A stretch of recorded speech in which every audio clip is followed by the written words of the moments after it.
Hi and welcome back. If you're new to our channel, please be sure to subscribe to our channel to keep us encouraged on producing more and more content. In today's video, we are going to be seeing how to make use of the render resource to deploy a Docker container of an application that needs a connection to a database. We have already seen how to deploy a Docker container of a web application that does not need a database. But in this case, we are going to see how to make use of a database, right? So using the free package, we are a bit limited in terms of the way we configure our application to a database, right? So in this case, we are going to be creating a Docker image of our application, then connecting it to an external database. So in this case, the external database may be from any other platform or the Postgres database service that has been provided on Render. So in this case, we are not going to be creating a Docker container of the Postgres database, but we are going to be making use of the available Postgres database service, right? So in this case, I'm going to use a Node application for demonstration, but in your case, this can cut across any other language, right?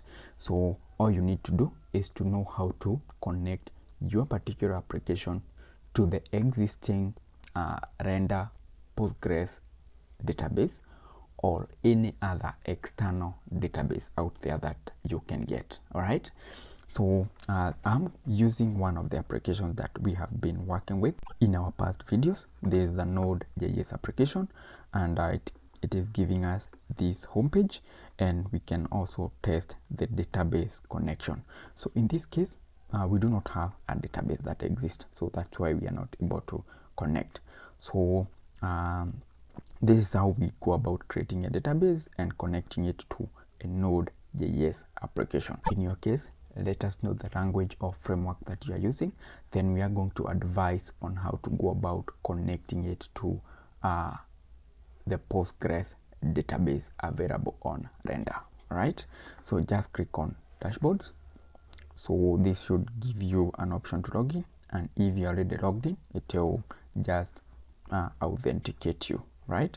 So in here, we need to create a database first. So just click on this option. Then we have this PostgreSQL option. Just click on that. So in here, we are going to give it a unique name. So let's just talk of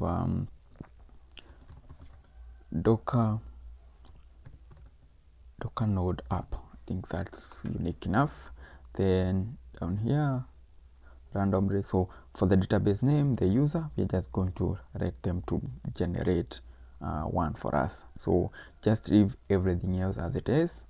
So in here, just ensure to click on the free package. So just click on create database. Right, so let us just give it some few, probably a minute to finish the process. Right, so once it's available, then we are sure that our database has been created. So just scroll to this section. So for now, we can make use of the external database URL. Right, let me copy that, then come back here, env. So we are going to replace this right here. Right, so once we do that, just click on Ctrl S to save, or whichever save shortcut that you're using.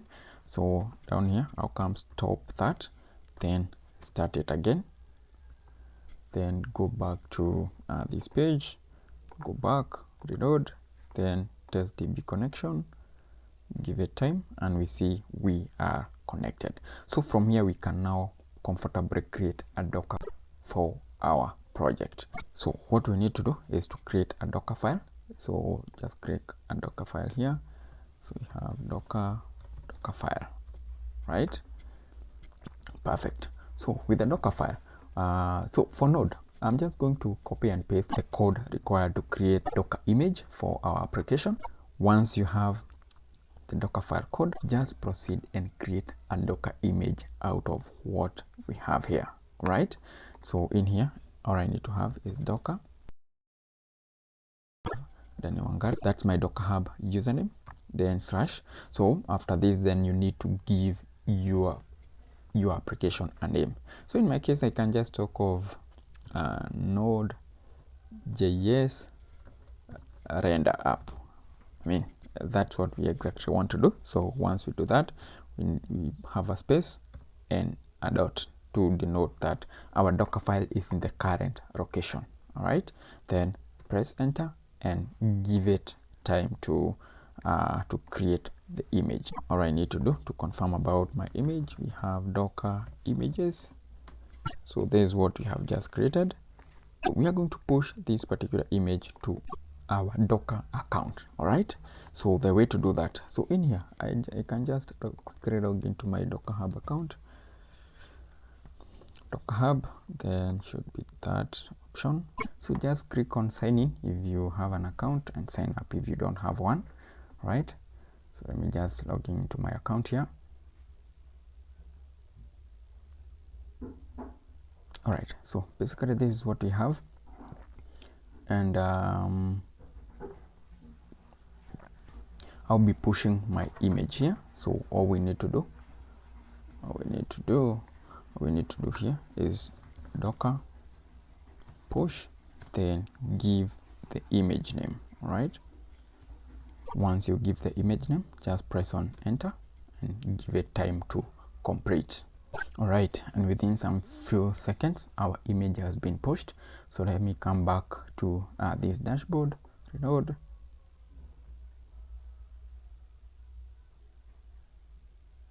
and we see we have an image here. All right, so the next thing that we need to do is to navigate to our render dashboard.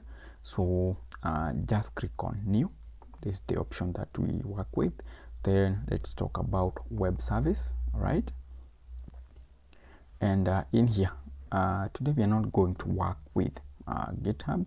So we are basically going to talk about existing image, right? All right, so in here we need to provide the name of our image. So for personal images, we do not mention library, right? So we are going to talk about docker.io / then the name of the image, right? And we see that if we get this mark here, then we know that that image has been fetched correctly. Otherwise I can just add an S and we see that image doesn't exist, or there is an error retrieving that image, right? So just remove the S and we proceed to connect. So in here we need to give our application a name. I'll still use that Node.js render app, and we do not need to make any other adjustment. All we need to do is select the free package here and then proceed to deploy web service, right?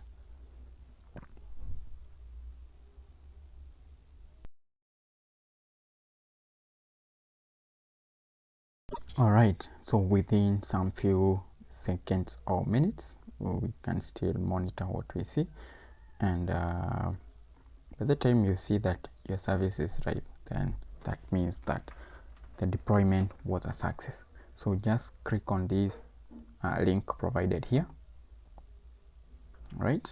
And we see we are able to access the home page. So let us see what happens to the database, and we see again we are able to access the database. All right, so at least you can now see that we can be able to deploy a Docker image on Render for an application that requires a database connection. All right, and that's it. That marks the end of our YouTube video. If at all this video was helpful, be sure to share it with your colleagues, drop a comment in the comment section, and also subscribe to our YouTube channel. Thank you and goodbye.